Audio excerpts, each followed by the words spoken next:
그래서 이제 지난주까지 우리가 이제 한 게 자본과 관련된 얘기들이었고, 이번 주부터는 이제 산별노조 얘기입니다. 오늘은 지금까지 우리가 배운 자본주의 경제 제도의 분석과 그 변혁의 일종의 단서, 이게 이제 자본 안에 다 담겨 있는 건데요.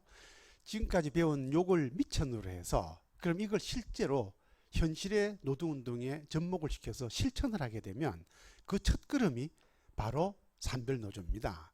그래서 산별노조가 자본의 이론적 토대에 근거해서 어떤 노조이고, 그리고 그 산별노조는 궁극적으로 자본과 어떤 관련을 맺고 어떤 미래를 우리에게 이제 약속하는가.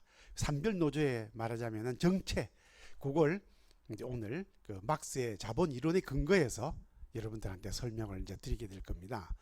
이어서는 이제 요게 끝나고 나면 다음 주는 그러면 이 막스가 알려준 자본의 이 교훈을 실제 현실의 노동운동에게 접목을 시켜서 현실 산별노조 운동에 있어서 전 세계에서 가장 모범을 보이고 있는 독일의 산별노조는 그러면 그 교훈을 어떻게 실천에 옮겼는지, 그거를 독일 산별노조의 사례를 통해 가지고 우리가 좀 보게 될 거고요.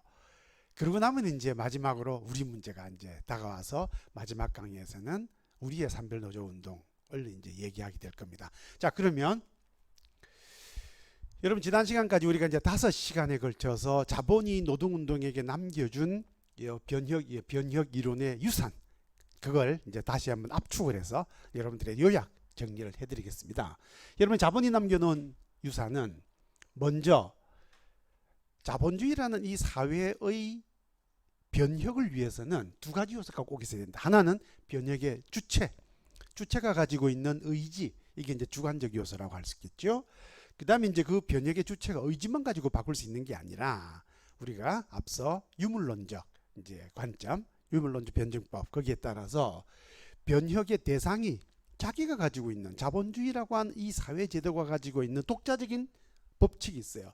그 법칙의 의지를 이제 맞추는 과학적인 그 이제 방법을 우리가 써야 되는 것이기 때문에 변혁의 주체 그리고 변혁의 대상, 현실과 이제 객관적 요소죠. 이렇게 이제 두 가지가 있습니다.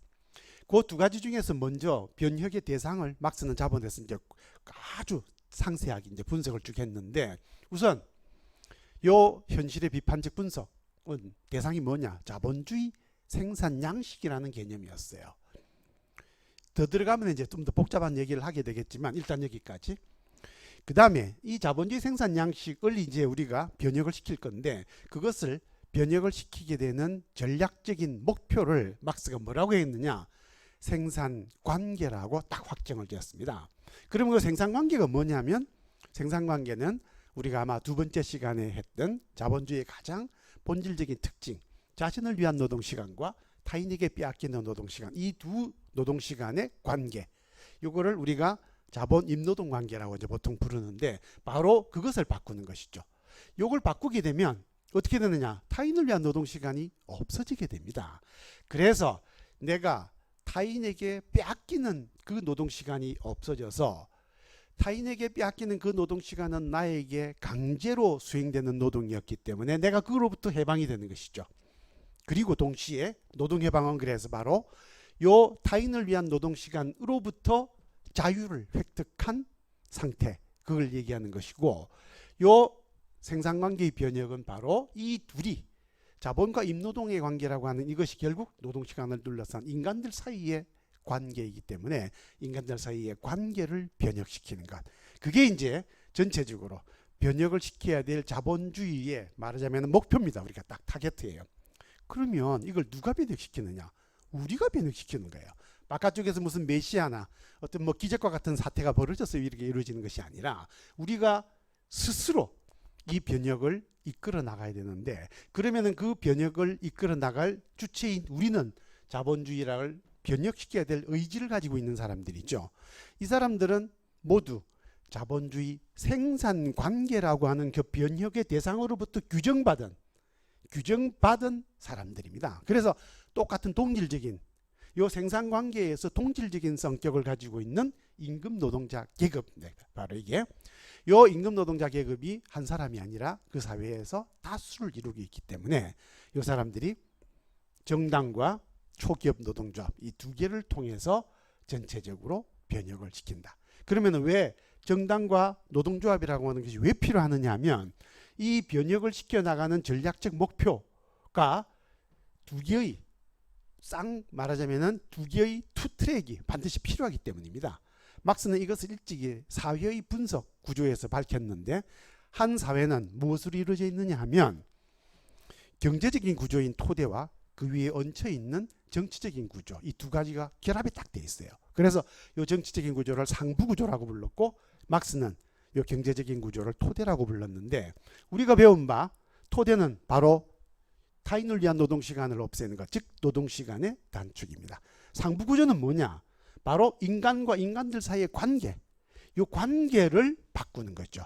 그 관계를 바꾸는 것이 노동시간의 단축과 긴밀하게 서로 결합이 되어 있고 이 관계를 바꾸는 것은 결국은 이 두 사람이 서로 적대적이고 한 사람이 우위에 서 있는 이 관계가 독재적인 관계죠. 이 두 사람이 똑같이 모두 노동을 하는 그래서 시간을 주고 빼앗는 관계가 아니라 함께 노동을 하는 관계. 따라서 인간들 사이에 평등한 관계.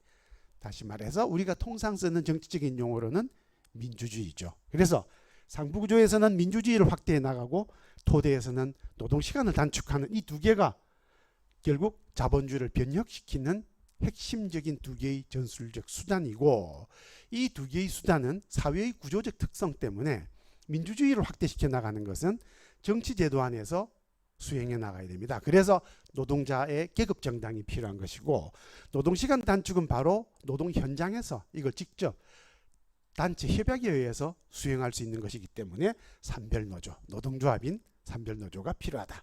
따라서 전체적으로 보면은 이런 막스의 변혁 이론 안에서 산별노조가 그 안에서 하나의 지위, 전략적 지위를 가지고 있다. 산별노조는 막스 변혁 이론의 모든 것이 아니라 막스 변혁의 큰 프로그램 안에서 일정하게 자기가 수행해야 될 역할을 가지고 있다라고 하는 것을 알 수가 있는 겁니다. 이게 이제 막스로부터 우리가 배운 거예요. 그런데 요 막스의 변혁 이론은 구조가 어떻게 되어 있냐면요. 이렇게 되어 있습니다. 세상을 바꿔야 되겠다고 생각을 하는 것은 일단 우선 이 세상이 내한테 마음에 안 드는 거죠. 그래서 현실, 이 세상이 내한테 마음에 안 들어. 내가 이걸 바꿔야 되겠어.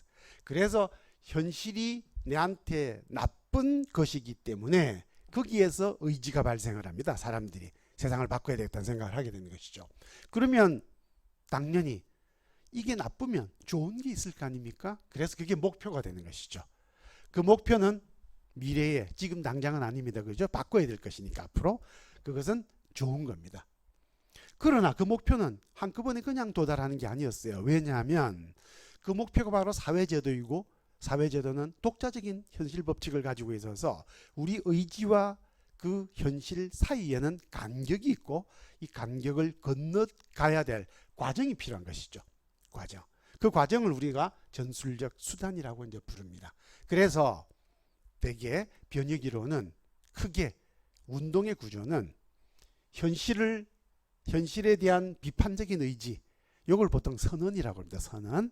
그리고 목표, 미래에 우리가 가야 될 좋은 것, 그것이 바로 전략적 목표가 되는 것이고 거기로 가는 수단, 이게 전술적 수단. 이렇게 세 가지가 결합이 되어서 전체적으로 하나의 변혁 이론이 완성이 되는 것이죠. 의지와 목표는 일치하지 않기 때문에 저절로 일치하지 않기 때문에 이 두 개를 일치시키는 과학적 수단이 필요하고 우리는 그 과학적 수단이 막스의 위대한 발견 바로 그 안에서 변증법적 유물론이라고 하는 것을 이미 첫째 시간에 배웠습니다. 요 세 요소를 체계적으로 결합한 것이 강령이라고 하는 겁니다. 프로그램이라고 하는 거예요. 그래서 요 막스가 일러준 이런 변혁 이론의 구조에 따라서 막스주의의 최초의 강령이라고 부르는 것은 1891년에 독일 3인당이 출범할 때 만들어졌던 에어프루트 강령이라고 하는 겁니다. 그게 가장 고전적이고 모범적인 강령이에요. 이 강령 안에는 제가 방금 위에서 설명한 것처럼 현실 분석을 토대로 하는 선언이 있고 우리가 세상을 바꿔야 되겠다. 의지를 얘기하는 것이고 그 의지가 전략적 목표를 어떻게 설정하고 있으며 그 목표에 도달하기 위한 전술적 수단은 어떤 것인지. 그래서 이 전술적 수단 안에 보통 그 구체적인 실천적인 내용, 그 안에는 단계적인 시나리오도 이제 그 안에 보통 들어가 있는 겁니다.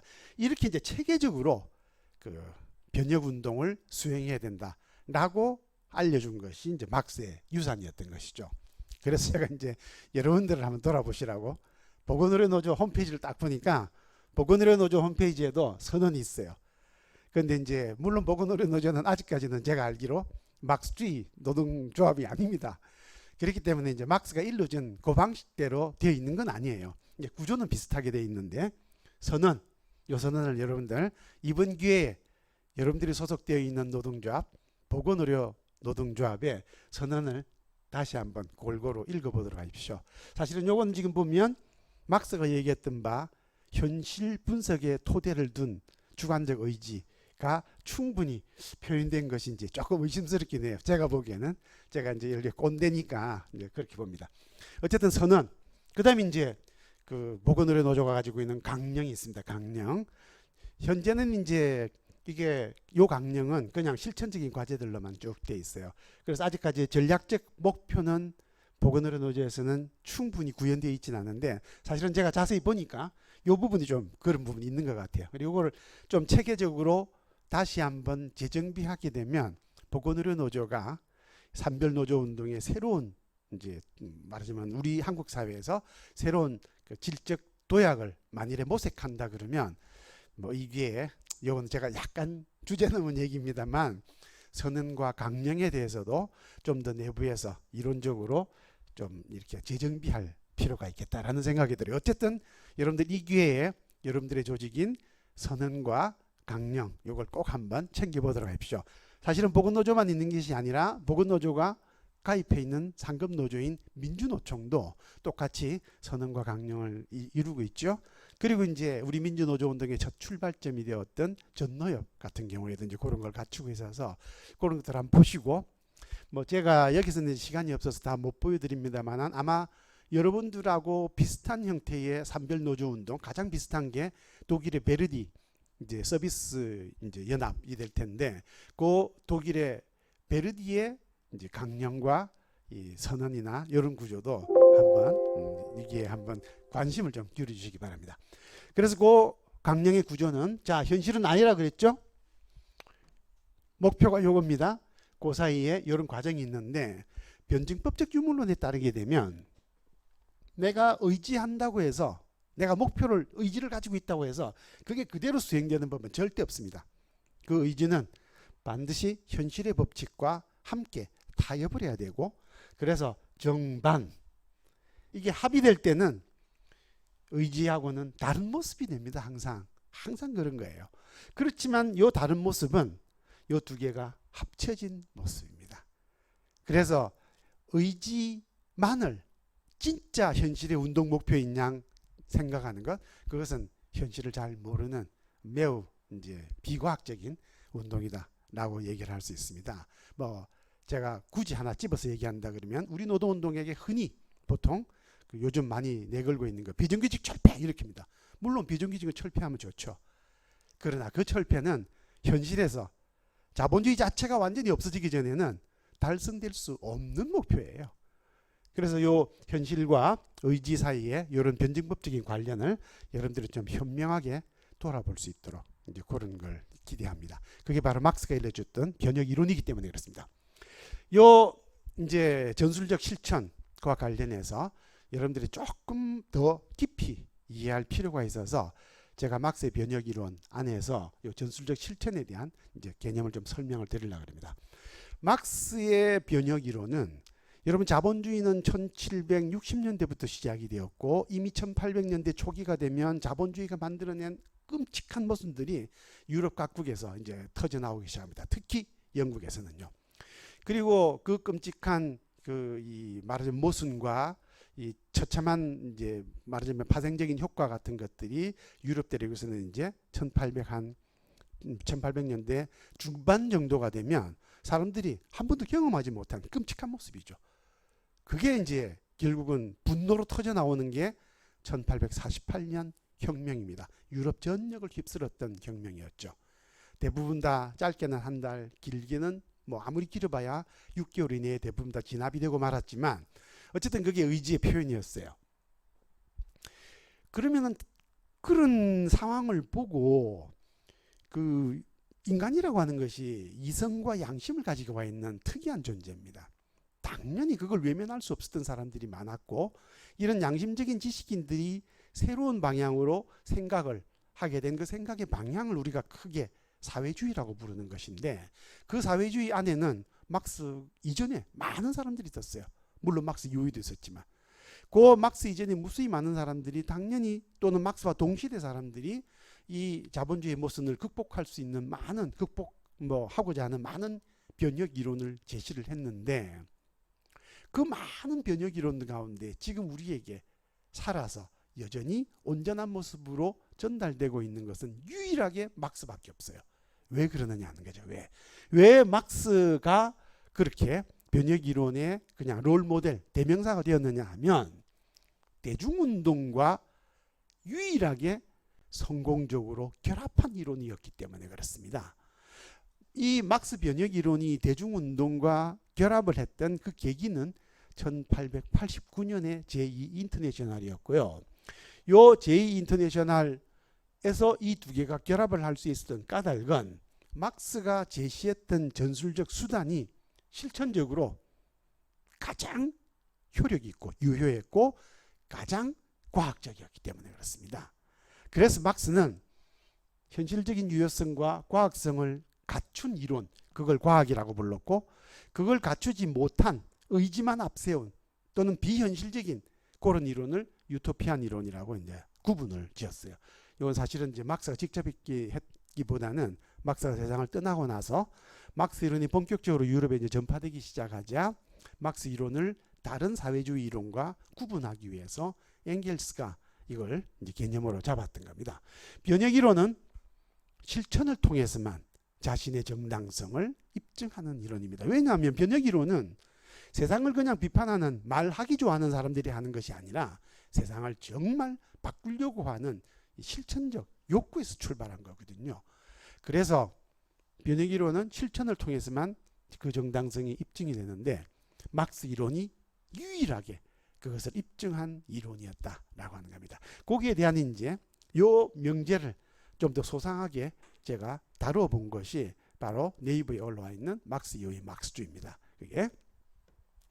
그런데 이제 이 전술적 수단은 이게 이중적 성격을 띠고 있어요. 왜 그러느냐 하면 실천적 전술이라고 하는 것은 내가 세상을 바꿔야 되겠다는 의지와 내가 바꿀 현실, 세상하고 사이에 있는 거리를 이제 말하자면 메꿔 나가는 그게 수단이거든요. 전술적 수단이거든요. 따라서 현실이 어떻게 되어 있느냐가 거기에 내가 맞춰 나가는 겁니다. 요 현실 자본주의 생산 양식은 이미 막스가 자본 제2권과 3권에서 뭐라고 얘기를 했느냐, 이거는 끊임없이 불안정하다. 우리가 이미 경기 변동, 공황 이걸 이제 봤죠. 자본주의는 끊임없이 출렁출렁하는 거예요. 요 출렁출렁 할 때 맞추어서 그 국면에 따라서 자본주의가 호황을 누릴 때, 자본주의가 불황을 누릴 때 전술이 똑같으냐? 절대 같을 수가 없죠. 여러분, 바람을 이용해서 내가 움직여 나가겠다고 하는 사람은 바람이 왼쪽에서 불 때, 오른쪽에서 불 때 똑같이 똑같은 방향으로 똑같은 방식으로만 운전하면 그게 가능하겠습니까? 아닙니다. 바람이 왼쪽에서 불 때는 돛을 왼쪽에 맞추어서, 바람이 오른쪽에서 불 때는 오른쪽에 맞추어서 그렇게 유연하게 현실에 적응을 해 나가야만 결국 현실의 자연 법칙과 내 의지를 일치시킬 수 있는 것이죠. 그래서 못 먹어도 그냥 그냥 딱 하나 자기는 머리 받고 싸운다. 그건 안 됩니다. 그런 방식의 전술은 막스가 일러줬던 전술이 아니고 현실에 의해서 무참하게 결국은 짓밟힐 수밖에 없는 단순한 의지의 표현일 뿐인 것이죠. 그래서 막스는 현실이 크게 두 개의 국면으로 이루어져 있다고 봅니다. 하나는 노동자들에게 유리한 국면, 하나는 노동자들에게 불리한 국면, 이런 두 개의 국면이 존재한다고 봤고, 호황기에는 자본가들이 돈을 막 쉽게 벌 수 있기 때문에 노동자들하고 안 싸우려고 그럽니다. 노동자들이 노동을 멈추게 되면 자본가는 그 돈을 잘 벌 수 있는 기회를 그만큼 잃게 되는 거거든요. 그래서 그 시기는 자본가들이 타협할 준비를 갖추고 있고, 이 타협할 준비를 갖추고 있는 동안에 노동계급은 힘을 비축하는 이 계기로 그 기회를 이용해야 된다. 그래서 그거를 막스는 계량적 전술이라고 그랬습니다. 그러나 자본가가 어려워져서 이제 더 이상 노동자 계급과 타협할 의지가 없을 때는 단호하게 계급적 이해관계가 드러나게 되고, 그 계급적 이해관계를 놓고 자본가와 싸워야 됩니다. 이러면 싸울 때는 힘이 사태를 결정짓는 것이죠. 그래서 대립적 국면에서는 혁명적 전술, 투쟁적 전술이 이제 반드시 필요합니다. 이런 전술적 실천은 의지의 표현, 뭐 비정규직 철폐, 그다음에 뭐 자본가 타도, 뭐 이런 선언적 수사가 아니라 실천적 성과가 담긴 교섭과 협약을 확보하는 것을 의미하는 겁니다. 싸움은 그냥 하는 게 아니라 내 걸 챙기면서 하는 거예요. 그래야 그 싸움이 앞으로 나아가는 것이죠. 이런 전술과 관련해서 막스가 이 전술을 아주 현실에서 일어나는 사건을 배경으로 해서 재미있게, 뭐 재미있다는 표현이 조금 수상할 수도 있겠으나 재미있게, 정말 정교하게 이렇게 따듬어 놓은 글이, 이 글은 별로 두껍지도 않아요. 프랑스 혁명사 3부작이라는 겁니다. 그래서 막스는 이 전술과 관련해서도 그런 부분을 잘 얘기를 이제 해놓고 있어요. 그런데 이제 이 전술 때문에 어떤 문제가 발생을 하느냐면, 막스주의 노동운동에서는 필연적으로 이 전술 때문에 정파라고 하는 문제가 발생을 합니다. 이게 혹시 여러분들 우리 노동운동 안에 정파가 있다는 말들이 있고, 그래서 그걸 얘기하는 것보다 혹시 그렇게 생각하시는 분이 계실까 봐서 제가 미리 말씀을 드리는데, 여러분 우리 노동운동 안에는 정파가 없습니다. 눈앞에 보이는 이익을 쫓기 위한 몰입에나 다름이 없는 분파만 있는 것이지 정파는 없습니다. 그게 왜 그러느냐 하면 지금부터 설명을 드리겠어요. 막스가 얘기하는 정파는 노동운동에게 도움이 되는 운동입니다. 그래서 그 정파는 어떻게 봐야 되느냐, 이런 겁니다. 여러분들 지금 우리가 머물고 있는 현실이 어두운 현실이라 그러면 우리는 이것을 좀 더 밝은 이제 미래로 이걸 옮기고 싶어서 운동을 하는 것이죠. 그러면 밤이 낮이 되어야 되는데, 여러분 밤이 낮이 되는 것이 어느 날 갑자기 무대에서 막이 탁 바뀌면서 착 바뀌는 그런 게 아닙니다. 밤이 낮이 되는 것은 뭐 당장 오늘 저녁부터 실천을 한번 직접 보십시오. 밤은 갑자기 낮으로 되는 게 아니에요. 밤은 칠흑같이 어두운 어둠을 가지고 있다가 우리가 알아차리지 못할 정도로 아주 미미한 형태로 조금씩 밝아지다가 그 중간쯤에는 밤도 아니고 낮도 아닌 어슴푸레한 새벽이 존재하고요. 이 새벽에서 다시 우리가 채 알아차리지도 못할 만큼 미미한 변화를 거쳐서 낮으로 넘어갑니다. 그러니까 막스가 변증법에서 끊임없이 강조했던 모든 변화와 모든 움직임은 하나의 과정이다 라고 하는 겁니다. 밤에서 낮 사이에는 이행 과정이 반드시 있는 것이죠. 그런데 이게 이제 이행을 시작하면, 우리가 운동을 하면 조금씩 이제 바뀌어지겠죠. 이행을 시작을 하면 새벽 정도가 중간에 우리가 반드시 거쳐야 될 단계인데, 이 중간 단계가 되면 새벽은 밤도 아니고 낮도 아닙니다. 그러니까 도대체 이게 지금 밤에 가까운 건지 낮에 가까운 건지 그게 판별이 잘 안 나요. 이 두 개의 판별을 해야 되는 이유는 지금이 대립적 전술을 써야 될 것인지 타협적 전술을 써야 될지 그걸 선택해야 되기 때문에 그렇습니다. 그래서 이 둘을 놓고 사람이 자기가 서 있는 자리에서, 그리고 서 있는 자리가 똑같은 경우에도 다 다르게 봅니다. 인간이라고 하는 것이. 인간의 다양성이라는 게 원래 그런 것이죠. 그래서 필연적으로 의견이 다른 현상이 발생을 하게 되고, 이것 때문에 노선 논쟁이 등장을 합니다. 교조주의, 아직은 밤이야 라고 얘기하는 사람, 계량주의, 이제 낮이 가까웠어 하는 사람이 있고, 기회주의는 이제 낮이 다 됐어 라고 하는 사람입니다. 그래서 지금 새벽을 판단하는 이 판단 기준에 따라서 이런 세 가지의 의견이 나올 수밖에 없고, 이 세 노선은 각각 다 밤에서 낮으로 넘어가는 데 있어서 자기가 수행해야 될 나름대로의 몫이 있어요. 그런데 얼핏 보면 이 세 개가 서로 의견이 다르다 보니까 내부에서 분란이 발생할 수 있습니다. 요 내부에서 분란이 발생하는 것, 요게 노선 투쟁이라고 하는 것이죠. 역사적으로 보면 크게 한 2번 정도가 있었습니다. 노동운동 전체 역사에서. 이 노선 투쟁에서 역사를 보면 제가 이제 바로 네이버에 했던 그 강의에 그대로 나옵니다. 이 세 노선은 서로 상호 보완적인 것이고, 따라서 세 개가 함께 아우러져서 하나의 전체를 이루고 있는 것인데, 이 노선의 차이가 서로가 서로를 원수처럼 생각하는 밀어내는 배타적인 것으로 되면 세 개가 다 공멸한다. 역사가 그걸 그대로 알려주고 있습니다. 요 공멸의 가장 대표적인 나라가 독일입니다. 독일은 이 공멸 덕택에 처참한 탄압과 이 괴멸의 노동운동의 괴멸을 겪어야 했었던 것이죠. 그래서 정파 문제는 이런 문제가 있다는 것을 아시고, 만일에 이게 정말 이런 정파가 노동운동 내에 등장을 하면 이 세 정파는 서로 대립을 할 게 아니라 서로 선의의 경쟁을 해서 연대를 하면서 서로 함께 차이를 부각시키는 그런 상호 보완적인 역할을 해야 한다. 이걸 절대로 명심하셔야 됩니다. 우리 노동운동은 어떻냐? 우리 노동운동은 정파라고 이제 많이 불러요. 신문에서도 부르고. 그런데 역사적으로 정파라고 하는 것은 막스주의 노동운동 안에서만 있던 겁니다. 막스주의 노동운동 바깥에는 정파라고 하는 것이 없습니다. 막스주의 노동 내에서 정파는 무엇으로 구분이 되느냐? 전략적 목표와 전술적 실천 간의 관련 때문이에요.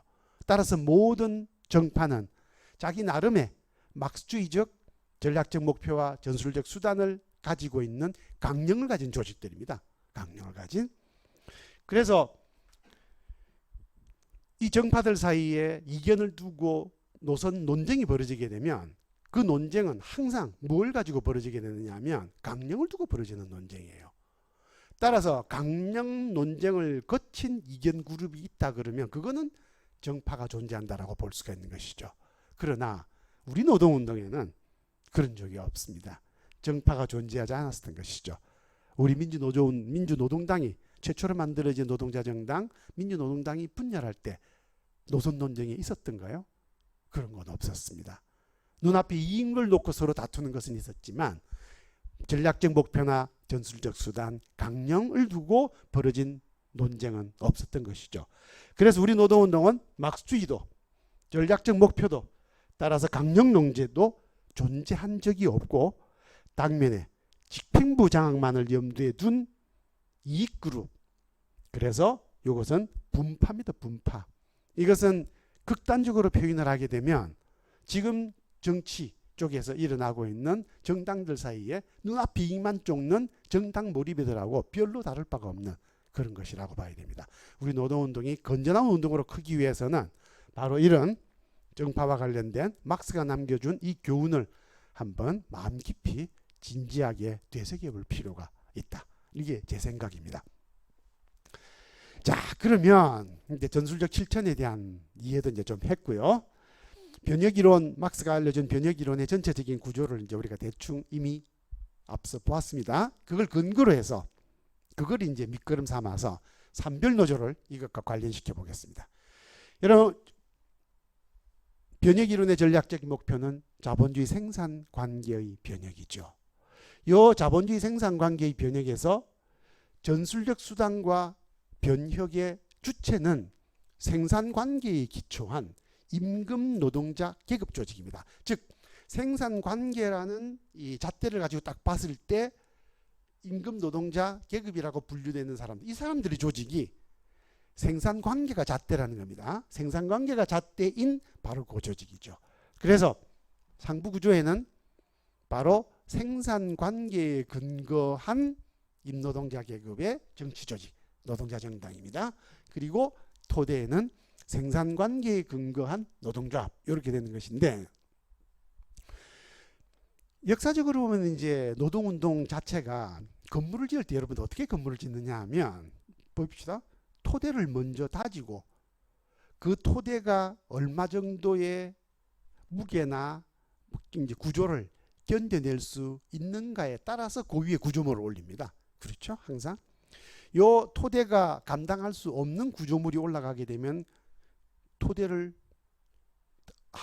먼저 닦아놓고 그 위에 건물을 올렸는데 건물이 붕괴해버리죠. 다리가 무너지고 그렇게 됩니다.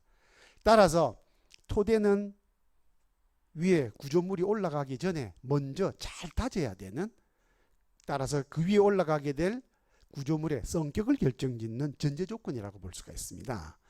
따라서 노동조합과 노동자 정당의 관계는 노동조합이 튼튼한 노동조합이 있어야 그 위에 제대로 된 노동자 정당이 올라갈 수 있는 구조를 가지고 있는 거예요. 그렇기 때문에 산별노조는 전략적으로 노동자 정당 건설을 위한 준비 단계로 봅니다. 조직적인 의미에서. 그래서 이걸 뭐라고 부르느냐? 노동조합을 노동자 학교라고 부르죠. 노동자 학교. 물론 이때 노동자는 임금 노동자 계급, 생산관계에 기초한 계급입니다. 그 계급에 걸려. 그래서 여기서 노동자 학교에서 뭘 하느냐? 전략적 목표를 학습을 이제 노동자들이 하게 되는 것이죠. 거기에서 전략적 목표가 뭐냐? 생산관계의 변혁이고, 그 생산관계의 변혁은 타인을 위한 노동시간을 멈추는 것, 따라서 노동시간의 단축. 이제 바로 그것을 여기서 실적 실현하는, 학습하고 배우는 것이죠. 자본주의 생산관계는 사회 전체에 골고루 퍼져 있는, 사회 전체의 움직임을 이제 총괄하는 사회적 관계입니다. 당연히 이 생산관계에 기초한 노동자들의 조직은 초기업적 노조죠. 초기업적 노조. 사업장 관계에 기초해 있는 게 아니라는 겁니다. 자본주의 생산관계는 사업장 관계가 아닌 거예요. 그렇기 때문에 기업별 노조는 노동자 조직이 아닙니다. 기업별 노조는 노동자 조직이 아닙니다. 노동자 조직은 반드시 초기업적 노조만이 노동자 조직인 거예요. 그러면 생산관계 변혁을 위한 조직 형태와 이 교섭 구조를 다시 한번 확인을 해보면, 조직 형태는 뭐냐? 자본주의 생산관계에 의해서 규정된 동질적인 계급, 동질적인 사람, 그걸 우리가 임노동자 계급이라고 합니다. 그 임노동자 계급을 모두 포괄하는 하나의 조직 형태를 가져야 되고, 교섭 구조는 어떻게 되느냐? 교섭 구조는 당연히 사회적 교섭, 초기업적 교섭을 해야 되고, 내용은 자본주의 생산관계에서 추출할 수 있는 내용, 바로 고용과 임금과 노동과정이라고 하는 세 개의 교섭 범주들로 구성이 된다라고 이제 볼 수 있어요. 그게 이제 산별노조의 제일 기본적인 성격입니다. 그래서 산별노조의 조직적인 특성은 임노동자 계급의 구성과 이해관계, 교섭 조직을 가지고 있어야 되고, 개별 기업의 영향을 받지 않는 사회적인 자주 조직입니다.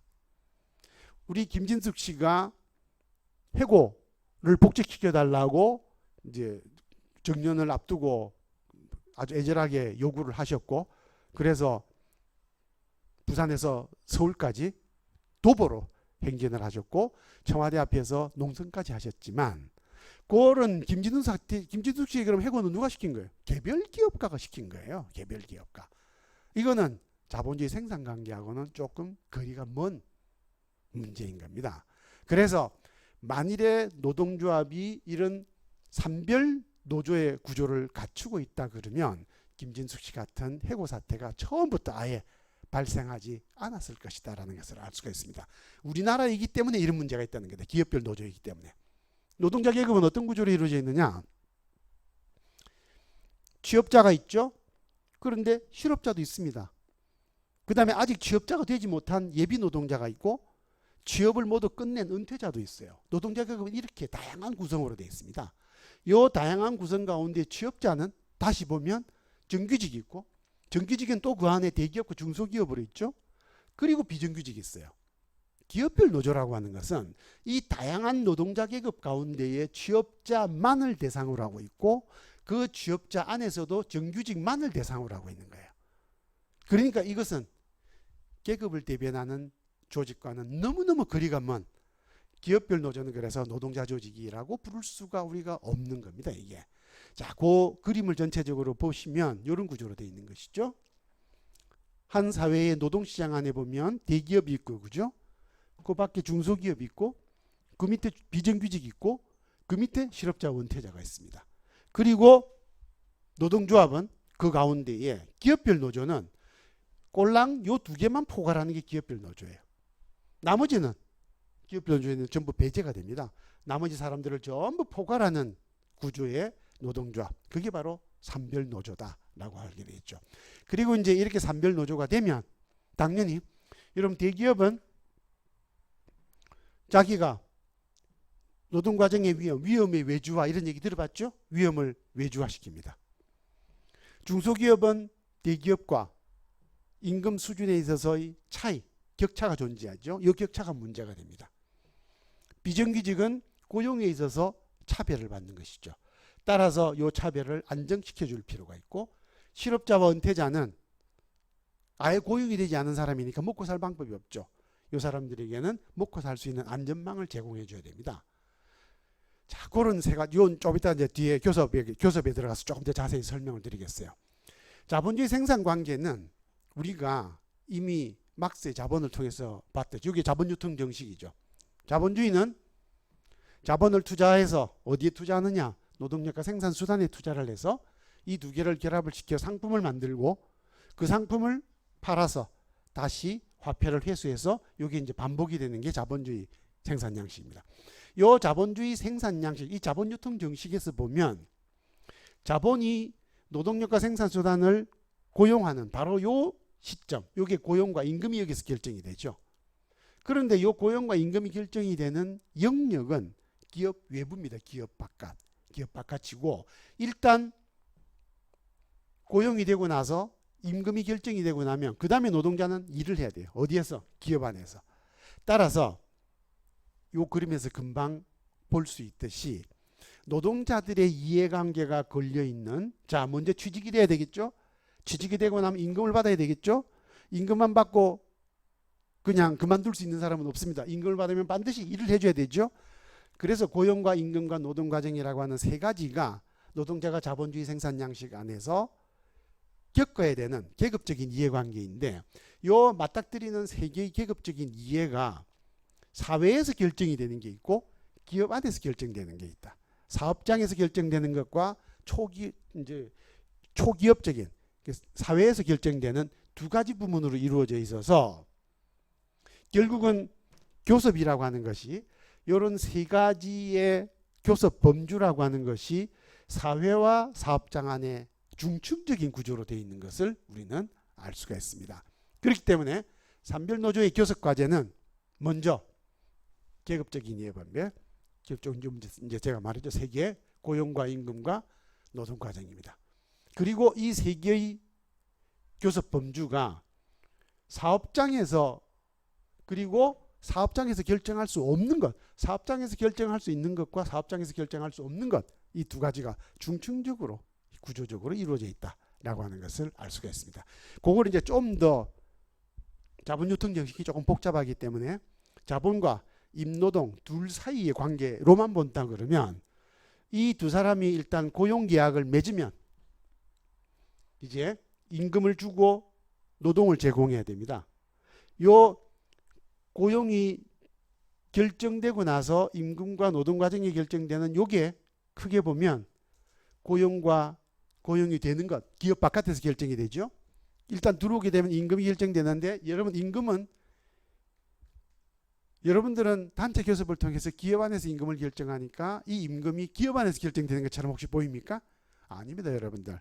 여러분 회사 들어가기 전에 회사에 처음 내가 취직하기 전에 임금은 회사 안에서 결정하는 것이 아니라 회사에 들어가기 전에 결정하죠. 그래서 임금은 사회적 결정 요인입니다. 따라서 고용과 임금은 사회적으로 결정이 돼요. 그런 다음에 일은 사업장 안에서 하죠.